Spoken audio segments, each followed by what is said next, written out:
Nyi wajinga. Huyo hapo huyo. Nilijua tu ni hili lijinga. Okay, puuzieni. Okay, Jumatatu muda free time hapo wana play game kidogo. Mara ghafla kuna mtu anaingia. Kila mtu aliogopa na kujiweka sawa. Oi mani, huyu ndio ule supervisor nilokuambia na mkurugenzi wa kampuni. Wow, vipi mlembo? Umenimisi eh? Okay, nimekuletea na kazawadi kidogo. Usiogope my dear, nimerudi kwa ajili yako. Mchizi aliusoma mchezo akaona ngoja. Baadaye muda wa kazi umeisha kama kawaida, mkurugenzi anaanza msumbua binti. Jamaa akapita akawachola tu. Mkurugenzi alimbakisha binti kwa makusudi na kumpa kazi ili apate muda mwingi naye tu. Mara mchizi huyu hapa karudi, anajifanya kasahau funguo na itakutafuta. Mkurugenzi akatoka kidogo kwenda msalani. Jamaa akaona yes, ndo nilikuwa natafuta nafasi hii. Alimfuata huko huko na kuanza kumkata vibao mkurugenzi. We kama konde ya nguvu, we si umeoa? Ndio. Sasa kwa nini unapenda kusumbua na wake wengine? Unataka tumfikishie taarifa mkeo sio? Yaani mimi sijali kama wewe ni mkurugenzi wala nini. Hata nikifukuzwa kazi hapa poa tu. Lakini nikikuona unaendelea kusumbua mwanamke mwingine kazini hapa na kupiga na kuripoti kwenye sheria pamoja na mkeo. Kisha jamaa huyu akajikataa. Ilikuwa ni usiku ushaingia. Mwamba akaja na tukutuku yake mbele ya binti kumpa lifti. Yupo kimya wala ongei. Binti ni nani sasa akatae?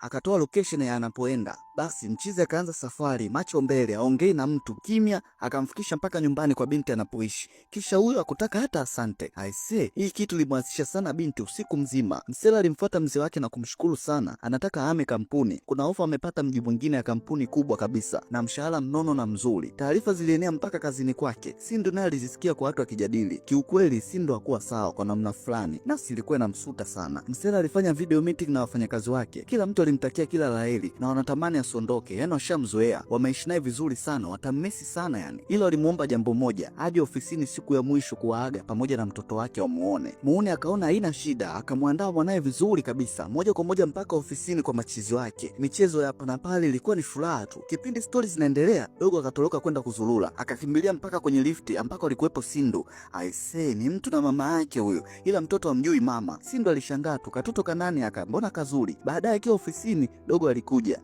Hai, njoo hapa mtoto mzuri. Haya, shika zawadi. Wao, mtoto mzuri, unafanya nini hapa? Umekuja na nani? Na baba. Unaitwa nani? Aditya. Baba yako anaitwa nani? Manikandi. Sindo alishtuka sana. Sasa kumbe ndo anakuja kupata ukweli kwa baba yake. Siku ya mwisho alipojifungua pale hospitali alipoteza fahamu. Kuja kushtuka hivi, wazazi wake wakamdanganya kuwa mtoto wake amefariki, kisha kumchukua binti yao na kuondoka naye. Kumbe mtoto alikopo hai, na ndio sababu Mania alipokuja alimkuta mtoto tuna mama yake hayupo. Ina maana kipindi chote kibinti Sindo alikuwa anajua mtoto wake amekufa, na ndio maana alikuwa anamchukia sana Mani, akiamini yeye ndio sababu ya kupelekea mtoto wao kufa, na wala kusikia taarifa zozote zile kuwa Mania na mtoto kipindi chote hiki alipokuwa anafanya kazi hapa.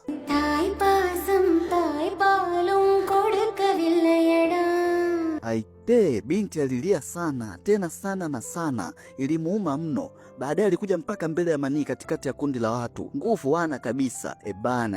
Mtoto wake huyu hapa haamini. Salava akaona okay, ngoja wataanyisha watu wabaki wawili tu waongee. Akamchukua pia na dogo, wawaache baba na mama tu wayamalize. Jamaa kakaa kimya tu, binti machozi anamtoka tu.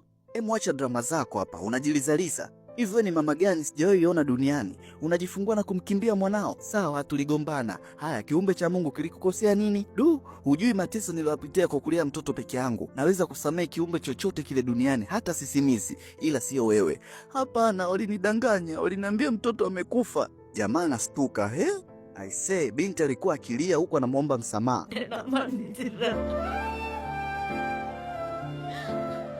Alikuwa hajui chochote, alikuwa hajui kuwa analea mtoto peke yake miaka yote hii. Yeye mwenyewe alishajaribu sana kujitoa maisha yake, lakini aliokolewa. Aisee, inauma sana, inahuzunisha kinoma yani. Mani naye kajua ukweli kwa namna fulani sio makosa ya binti. Akamkumbatia huku binti analia tu. Kisha huyo akatoka zake. Kidogo tu huyu hapa anarudi na mtoto. Haya, sasa yule ndo mama yako. Nenda. Mtoto kweli alienda kwa mama yake. Aisee, huruma. Mwanaume naye alishindwa kujifunga, alijikuta analia kama mtoto mdogo. We acha tu. Tabu alizozipata, magumu aliyopitia, mpaka leo hii familia inarudi pamoja. Hata mimi imenitachi sana. Basi mchizi akasogea karibu yao mtoto pamoja na mama. Hatimaye leo amekuwa kitu kimoja. Mama anafurahi tu na mwanae pale, mwanae wa kumzaa. Waangalie, mbona amelala chini sasa? Ila safi kabisa. Na nyinyi mmehusika sana kuunganisha hii familia. Mungu awabariki sana.